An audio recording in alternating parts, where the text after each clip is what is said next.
Shalom frères et sœurs, eh bien nous voilà rendus à la Haftara Yitro. Nous allons tirer cette Haftara d'Isaïe 6, verset 1 à chapitre 7, verset 6. Alors la paracha Yitro nous donne un exemple de témoignage que nous devons faire en tant que disciples de Yeshua.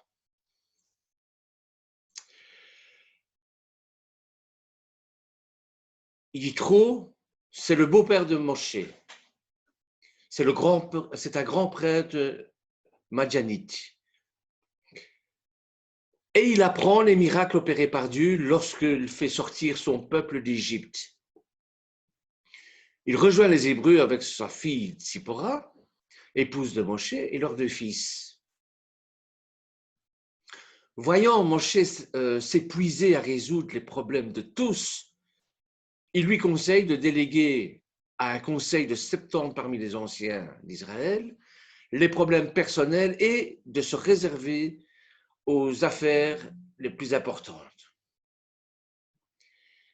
Les enfants d'Israël parviennent au pied du mont Sinaï, s'engagent à être un royaume de Kohanim, une nation sainte, et après 3 jours de purification, le peuple est prêt à recevoir la révélation divine, c'est-à-dire les 10 tables de la loi, les 10 tables de commandement, les 10 paroles, c'est plus juste.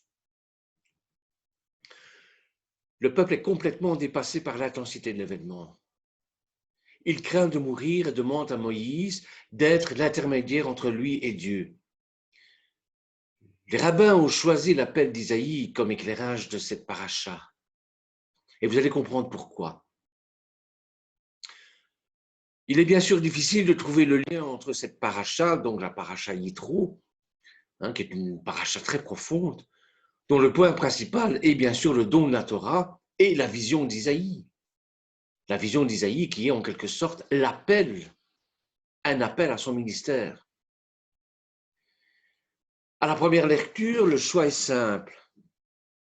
En fait, Isaïe nous raconte le choix de son expérience personnelle, une vision métaphysique, extatique, puisqu'il a été donné le privilège de voir le trône divin. Avant même d'être distingué comme prophète, donc avant même qu'il soit prophète, lui, il voit le trône divin, spirituellement, bien sûr. Aucun prophète, sauf Moshe, n'a atteint ce niveau de révélation expérimenté par Isaïe. Celui qui voit Dieu meurt, souvenez-vous, à cause de nos péchés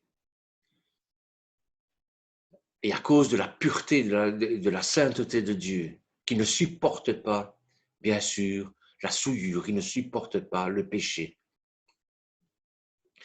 Notre Haftara évoque un passage bien connu du livre d'Isaïe qui est inclus également dans la liturgie quotidienne juive qu'il prononce 3 fois par jour.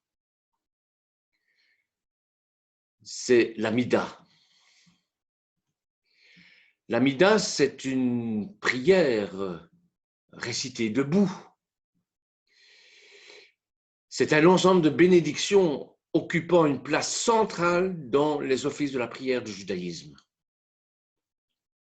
Et il s'agit des versets de la Kedusha, présence du Minyan, c'est-à-dire présence d'un quorum de 10 hommes adultes nécessaires à la récitation de la prière la plus importante, de tout office, de toute cérémonie, comme la circoncision, le mariage, le deuil. Pourquoi 10? Pourquoi un quorum de 10 hommes adultes? Parce que ça représente les 10 tribus d'Israël, bien sûr. Alors, entrons dans notre Haftara et prenons notre Bible en Isaïe, au chapitre 6, verset 3. Et voici ce qu'il nous dit. Kadosh, Kadosh, Kadosh, Hashem Sebaot, Melokol Haaretz Kevodo. Saint, Saint, Saint, Hashem Sebaot, toute la terre est remplie de ta gloire. Comme nous voyons, ces paroles sont prononcées par des anges autour du trône divin. C'est un moment quasi extatique.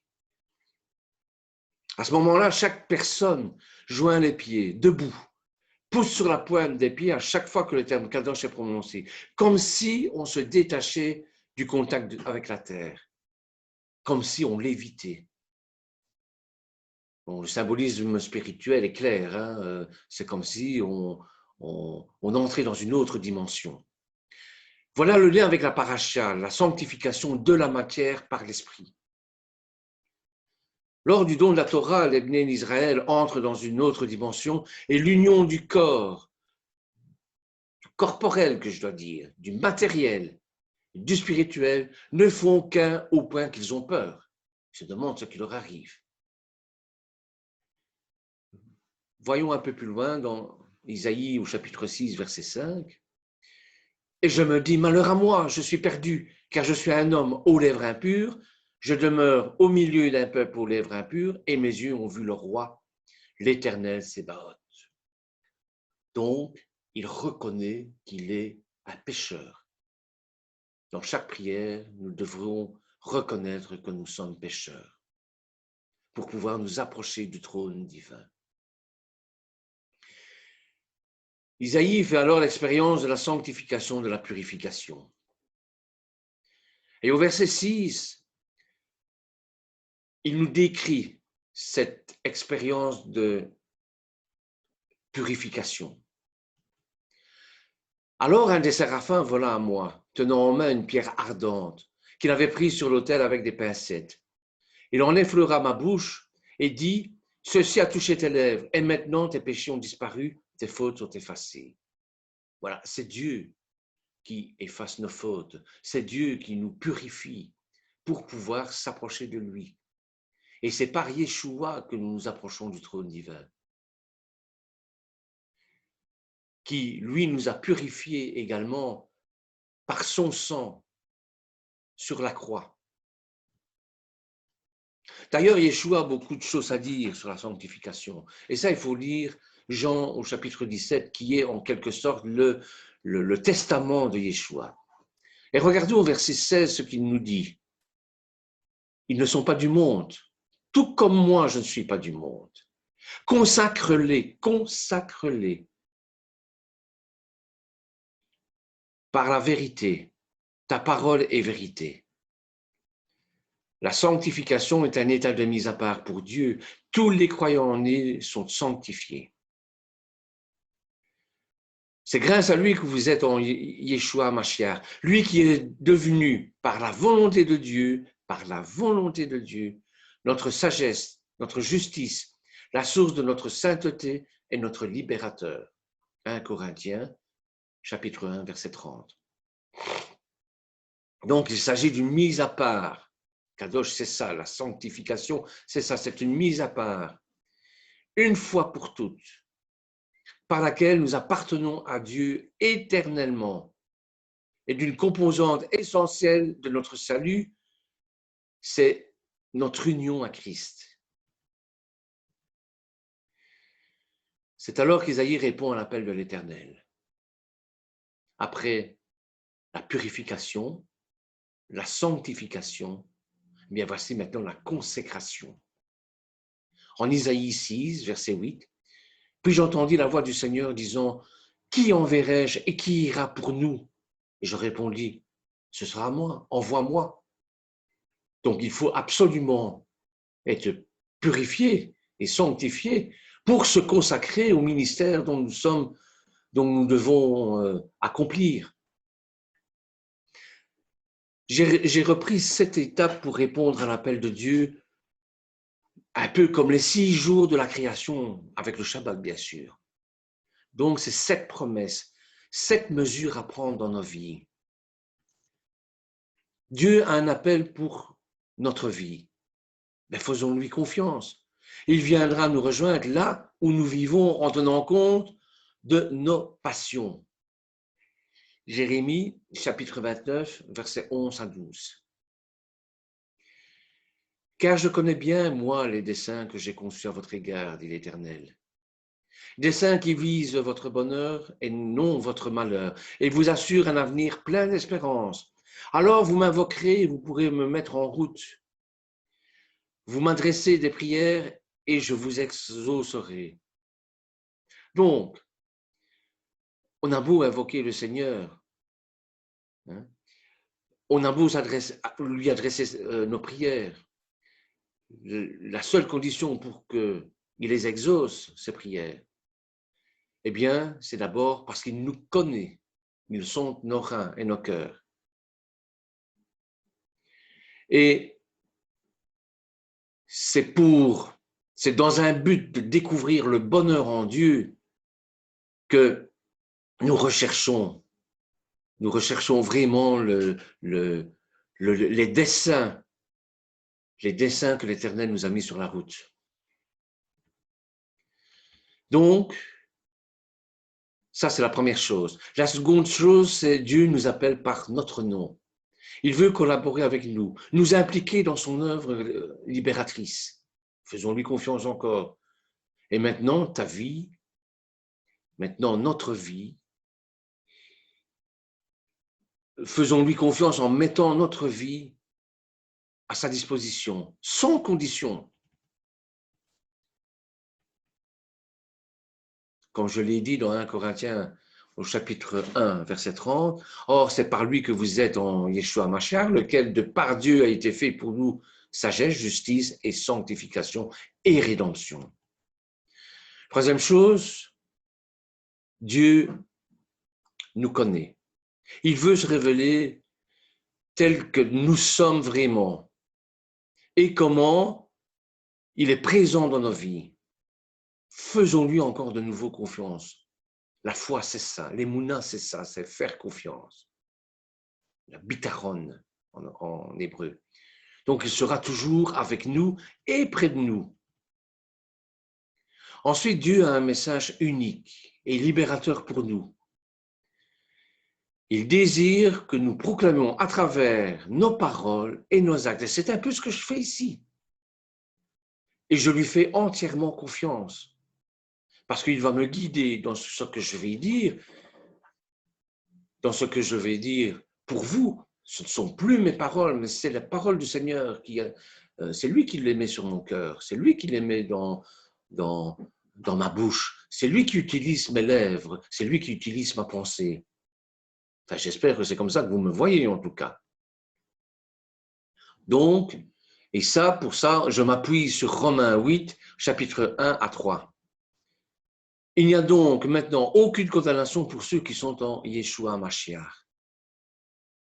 En effet, la loi de l'esprit de vie en Yeshua Mashiach m'a affranchi de la loi du péché et de la mort.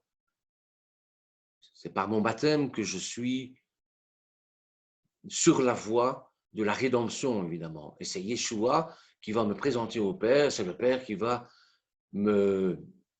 écouter son Fils, parce que quel est le Père qui n'écoute pas son Fils? Donc, j'ai plus de chance, en passant par mon intermédiaire qui est Yeshua, vers le Père, d'être entendu, de formuler mes prières et qu'elles soient exaucées, puisque c'est le Fils qui les porte en lui. Car, chose impossible à la loi, parce que la chair la rendait sans force, Dieu a condamné le péché dans la chair en envoyant, à cause du péché, son propre Fils dans une chair semblable à celle du péché. Cinquième point, Dieu nous a donné des dons, des ressources, afin que notre engagement soit empreint de puissance et d'autorité spirituelle. Prions pour recevoir la direction du Saint-Esprit, la Roua Kodesh. Investissons nos compétences avec confiance. Jean, chapitre 14, versets 12 à 13. En vérité, je vous le dis, celui qui croit en moi fera aussi les œuvres que je fais. Il en fera des plus grandes parce que je m'en vais au Père. Et tout ce que vous me demanderez en mon nom, je le ferai, afin que le Père soit glorifié dans le Fils. Et si vous demandez quelque chose en mon nom, ben je le ferai. Éphésiens 1, 21 nous dit aussi, au-dessus de toute domination, de toute autorité, de toute puissance, de toute dignité, de tout nom qui se peut nommer, non seulement dans le siècle présent, mais encore dans les siècles à venir. Sixième point, nos faiblesses, nos manques, nos handicaps ne sont pas un problème pour Dieu. De nouveau, faisons-lui confiance. Ayons cette émouna, ayons cette bitaronne. Il peut même les utiliser pour se glorifier. Et je m'appuie sur Romains, chapitre 8, versets 26 à 30. De même aussi, l'Esprit nous aide dans notre faiblesse, car nous ne savons pas ce qu'il convient de demander dans nos prières. C'est vrai. Tout est dans la main de Dieu. Est-ce que vous allez me demander la bonne santé pour votre ami? Le Seigneur dirige sa vie, donc il sait très bien que si il veut continuer son œuvre, il doit le laisser en vie. Que devons-nous demander à Dieu? Eh bien, nous ne nous occupons pas de ça. Mais l'Esprit lui-même intercède par des soupirs inexprimables. Et celui qui sonde les cœurs connaît quelle est la pensée de l'Esprit, parce que c'est selon Dieu qu'il intercède en faveur des saints. Et c'est pour ça que certaines prières ne sont pas exaucées. D'abord, il y a une question de temps, mais il y a une question de demande. Si ce n'est pas conforme au plan divin, vous pouvez prier tant que vous voulez. Hein. Bon. Nous savons du reste que toute chose concourt au bien de ceux qui aiment Dieu, de ceux qui sont appelés selon son dessein. Car ceux qu'il a connus d'avance, il les a aussi prédestinés à être semblables à l'image de son Fils, afin que son Fils fût le premier-né entre plusieurs frères. Et ceux qu'il a prédestinés, il les a aussi appelés. Et ceux qui les a appelés, il les a aussi justifiés. Et ceux qui les a justifiés, il les a glorifiés. Et c'est un point, Dieu ne nous laisse jamais seuls. Il comble nos besoins et nos manques au travers d'autres personnes. C'est à travers d'autres personnes que nous rencontrons le Mashiach. Faisons-lui confiance aussi. Permettons aux autres de nous aider et donnons un coup de main à ceux qui en ont besoin. Isaïe, chapitre 41, verset 3. Car moi, l'Éternel, ton Dieu, je te soutiens de ta droite et je te dis, ne crains pas, je viens à ton secours. Alors nous arrivons à la partie principale, je vais dire, de l'Haftara, qui est la mission, que nous lisons dans Isaïe au chapitre 6, verset 9. Donc, après la purification, après la sanctification, la consécration, et voici maintenant la mission. Va, et tu diras à ce peuple, obstinez-vous à écouter sans comprendre et à voir sans saisir. Que le cœur de ce peuple soit épaissi, que ses oreilles soient sourdies, que ses yeux soient hébétés, de peur que ses yeux ne voient clair, que ses oreilles n'entendent, que son cœur ne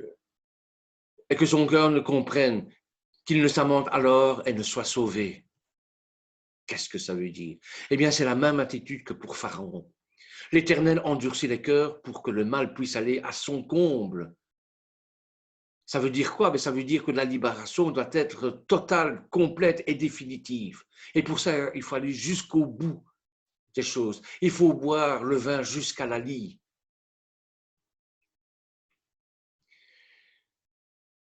Il peut sembler injuste venant de Dieu d'endurcir le cœur de Pharaon, par exemple, pour ensuite le punir et avec lui l'Égypte entière, avec pour motif sa seule décision prise après l'endurcissement du cœur. Ça peut être injuste pour nous, ça peut paraître injuste de nos points de vue aussi. Mais en réalité, c'est simplement un acte de miséricorde.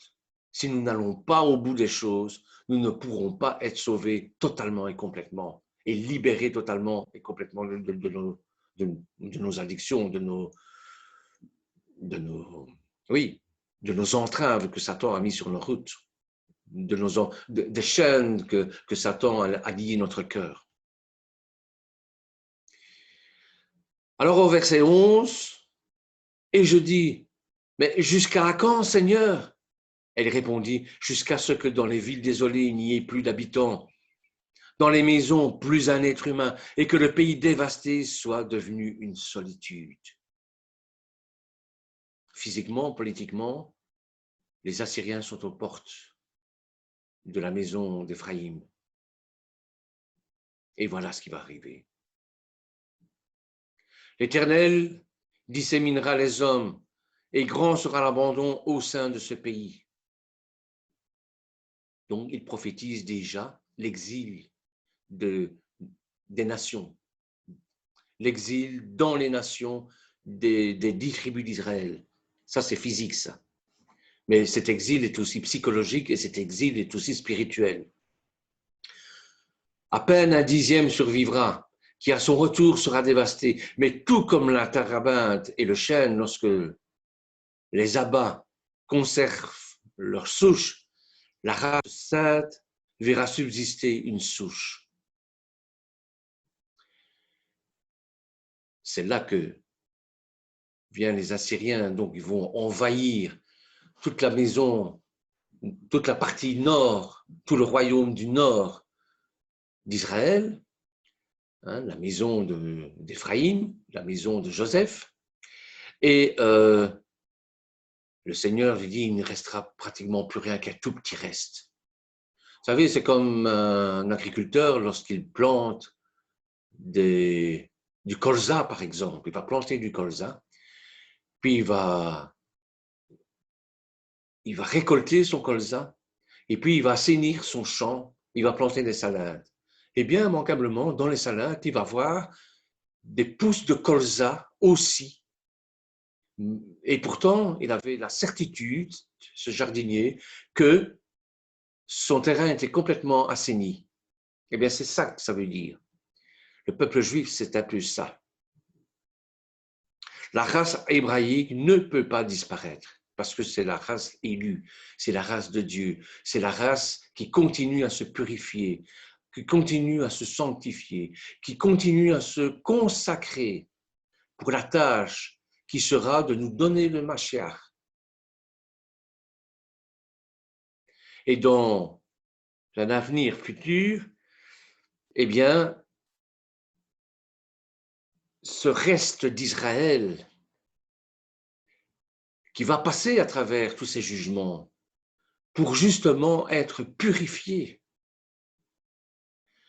va permettre au Mashiach de revenir instaurer son royaume sur terre, puisque dans les cieux, c'est déjà fait. À travers l'histoire d'Israël apparaît plusieurs fois un reste spirituel, une fraction du peuple élu au sein de la nation rebelle. Au temps d'Élie, par exemple, il y avait 7000 hommes qui n'avaient pas fléchi le genou devant Baal. Au temps d'Isaïe, Dieu eut égard à la présence d'un faible reste d'Israël pour retarder la destruction de la nation. Isaïe, chapitre 1, verset 9. Au temps de la captivité, ce reste d'Israël est représenté par des Juifs comme Esther, Mordecai, Ereskel, Daniel, Shadrach, Béjach et Abednego. Au terme des 70 ans, des 70 ans de captivité à Babylone, ce fut encore un reste qui revint de l'exil avec Zorobabel. C'est un reste aussi qui quitta l'Égypte avec Moïse. 80% de la population est restée en Égypte. Ça, il faut le savoir, ça. Lors de la venue de notre Seigneur, Jean-Baptiste, Siméon, Anne et ceux qui attendaient la délivrance de Jérusalem, Luc, chapitre 2, verset 38, faisaient également partie de ce reste.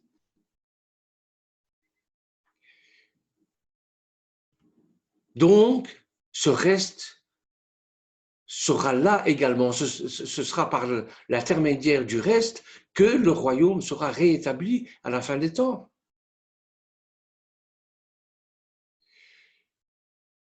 Reprenons les prophéties les plus importantes et regardons ce que ce reste va faire.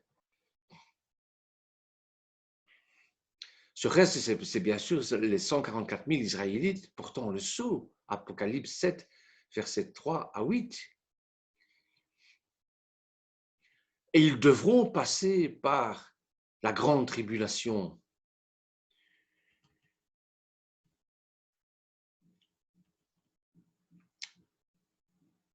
Plusieurs des psaumes prophétiques expriment les joies et les épreuves de ce reste de croyants traversant victorieusement les grandes tribulations.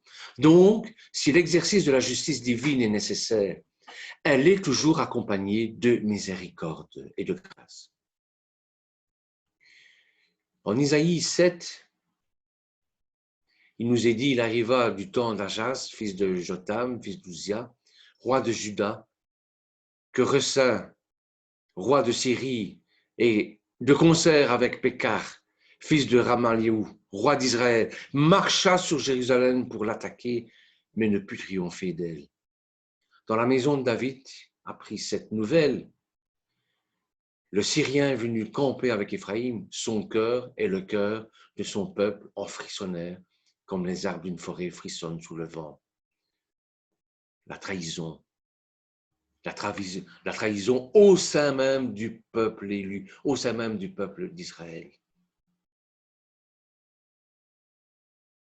Voilà en quelque sorte les quelques paroles, les quelques réflexions que l'Éternel m'a mises sur le cœur. Il y a bien sûr beaucoup d'autres, tant de choses à dire sur tout cela, mais l'essentiel a été dit concernant l'Haftara et les autres choses seront certainement dites, seront certainement annoncées, seront tellement partagées lors d'autres études que l'Haftara, que la Paracha, des études thématiques par exemple. En tout cas, que l'Éternel vous bénisse. Amen.